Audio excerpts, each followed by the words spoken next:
Saludos alumnos y alumnas de sexto grado, bienvenidos al desarrollo del contenido correspondiente a esta semana 4 de la unidad 1 de la asignatura de lengua para el sexto grado. Los contenidos propuestos para esta semana son la infografía y los registros lingüísticos. Vamos a iniciar con la actividad en equipo. Leemos la información de la infografía. La infografía es una representación visual y textual que permite organizar la información de forma ordenada. Combina el texto fundamental con imágenes. Vamos a ver la infografía. En primer lugar, ubica la información de forma resumida y clara. Utiliza imágenes y formas para completar la información. Utiliza la creatividad para presentar la información. Utiliza buena ortografía. La información es adecuada. Y aquí podemos ver en la imagen cómo hace uso de todos estos elementos que se han destacado. ¿Cómo se presenta la información en la infografía? Se presenta de forma resumida y clara. ¿Qué elementos hacen que la infografía sea llamativa y permita comprender un tema? Los elementos que utiliza son imágenes y formas para complementar la información. Luego vamos a compartir las respuestas con nuestro docente y con el resto de compañeros y compañeras de clase. Veamos una actividad en pares. Leemos un ejemplo de infografía. El tema es los hábitos de la lectura.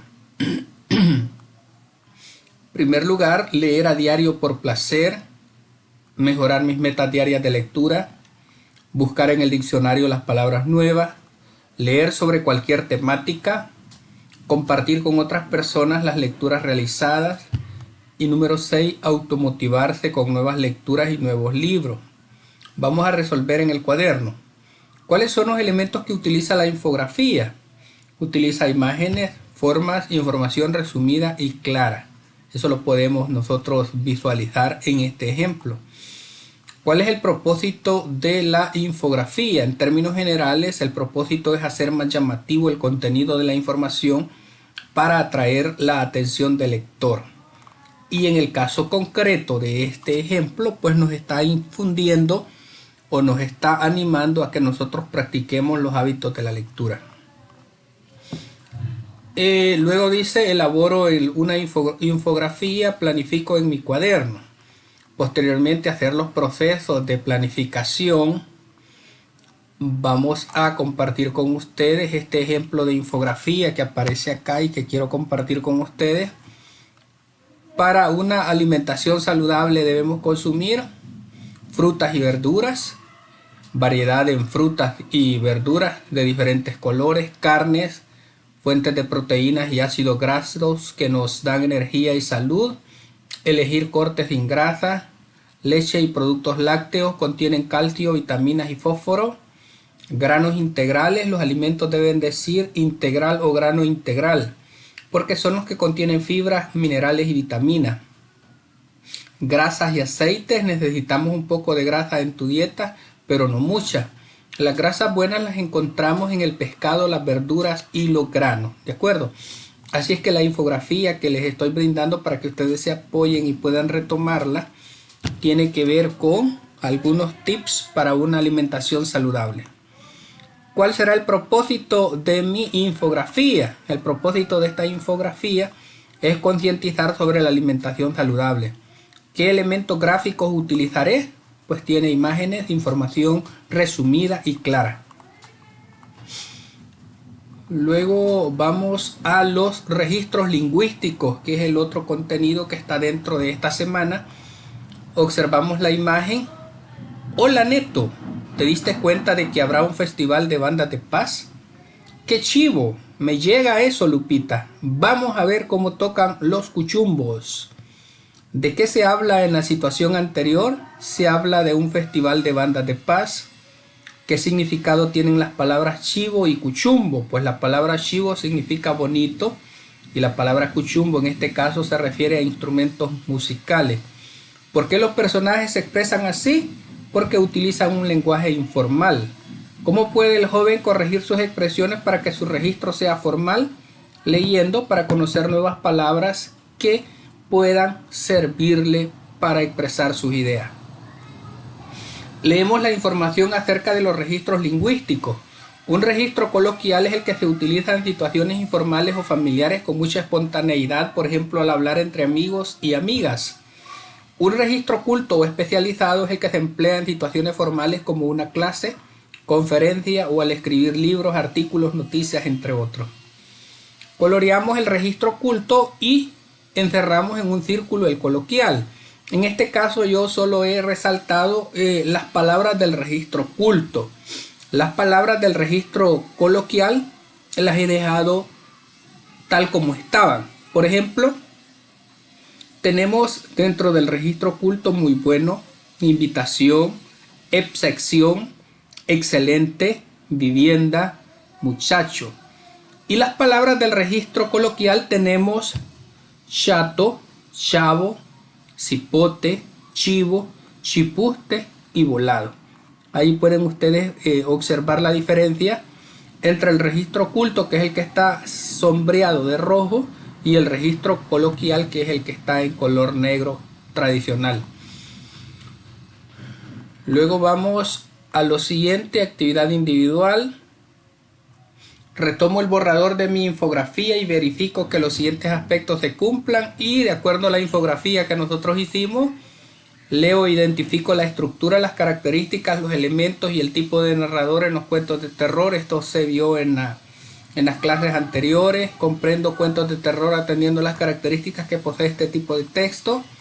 Escribo cuentos de terror. Interpreto y comento de forma crítica historietas de diversos temas que leo. Elaboro infografías sobre temas de interés siguiendo los pasos del proceso de escritura.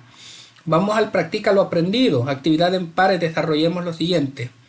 Dialogamos sobre qué creemos que tratará el cuento titulado La Casa Viva. Pues si hablamos de una casa viva, puede ser que se trate de una casa que tiene fantasma. Por eso se le titula Casa Viva. Vamos a leer el fragmento del cuento La Casa Viva. El miércoles a la mañana, bien tempranito, y después de comprobar que Marvin dormía plácidamente, Greta bajó a caminar por la playa. Volvió para la hora de desayunar. Quería despertar a su hermano con una apetitosa bandeja repleta de tostadas y dulce de leche. Cuando intentó abrir la puerta de entrada a la casa, sintió que alguien resistía del otro lado del picaporte. La puerta, entre que ella empujaba de un lado y alguien del otro, impidiéndole el acceso, se mantenía apenas entreabierta. «Vamos, Marvin, qué tontería. Espero que abras de una buena vez». Nadie le contestó. Greta espió entonces por el agujero de la cerradura y pudo ver una tela de lana rayada. «¿Qué broma es esta, Marvin? Que me abras de inmediato, te digo. Dale, bobo». Greta volvió a empujar. En esa oportunidad ya nadie resistía del otro lado, por lo que entró a la sala casi a los saltos, impulsada por su propia fuerza. «Y encima te escondiste». Un leve chasquido, que provenía de uno de los ventanales corredizos, la hizo darse vuelta. Greta se dirigió entonces al ventanal y separó con vigor ambos cortinados a través de las persianas, como si éstas fueran de aire y no de madera. Escapó hacia la playa el reflejo de un muchacho rubio y vestido con un malla de otra época. Fue una visión fugaz. Greta soltó un chillido. Marvin se apareció de repente en lo alto de la escalera, casi con la almohada pegada a la cara y protestando. «¿No se puede dormir en esta casa? ¿Qué significa este escándalo?» Durante el desayuno Greta estuvo muy callada, pensativa. Después le contó a su hermano el asunto de la puerta y de la silueta transparente. Marvin revisó el picaporte, aseguró que estaba medio enmohecido en cuanto a la silueta. Tanto leer esas novelas de amor inflama los sesos, ¿no ves? Ya estás imaginando que se te apareció un enamorado invisible. Tal como cuando había bautizado la vivienda como la Casa Viva, nuevamente había acertado en la denominación de los raros fenómenos que se estaban desarrollando ahí. Pero tan sin sospecharlo, el muchacho trató de convencer a su hermana de que allí no pasaba nada extraño. Pero lo cierto era de que no podría dejar de pensar que sí. Y cuando ella le agradeció la cantidad de caracoles y piedritas con los que había encontrado llena la bota de cerámica, Marvin le mintió y admitió haber sido él quien había juntado esos regalitos. Pero la verdad era que no. ¿Quién entonces? ¿Qué sucesos se presentan en la narración? Se presentan sucesos que no tienen explicación sobre la presunta presencia de un fantasma. ¿Cómo se relaciona el título del cuento con la historia que nos narra? La casa viva tiene relación con la presencia en la casa de un ser con vida que existe en ella. ¿Qué características del cuento del terror posee? La presencia de un fantasma, acontecimientos extraños y tenebrosos que no se pueden explicar de manera natural, existencia de fenómenos naturales. ¿Qué tipo de narrador presenta? Omnisciente. Vamos a la actividad individual, desarrolla lo siguiente, elabora una historieta corta, utiliza recursos como la onomatopeya y estructura una historieta en inicio, nudo y desenlace. Y aquí tenemos la historieta que les presento para que ustedes puedan tomar su orientación y puedan tomar una referencia. Demuestra que tú también eres limpio, cuida tu medio ambiente. ¡Ey! ¡Cuidado! ¿Cuándo aprenderán las personas a no botar la basura desde el bus? Y todavía contaminan el aire. ¿Qué nos cuesta esforzarnos? Pon la basura en su lugar. Con la contaminación nuestra salud está en riesgo. ¿Qué? La educación empieza en casa, no lo olvides. Y ahí tenemos esta historieta que está muy educativa para poder inspirarnos a poder crear nuestra propia historieta o retomar algunos elementos de esta para elaborarla. Así es que de esta manera alumnos y alumnas de sexto grado estaríamos completando las actividades correspondientes a estos contenidos que gustosamente hemos compartido con cada uno de ustedes. Si el contenido ha sido de tu agrado, te espero que le des like y compartas este video. Ha sido un gusto, muchas gracias, bendiciones a todos y todas.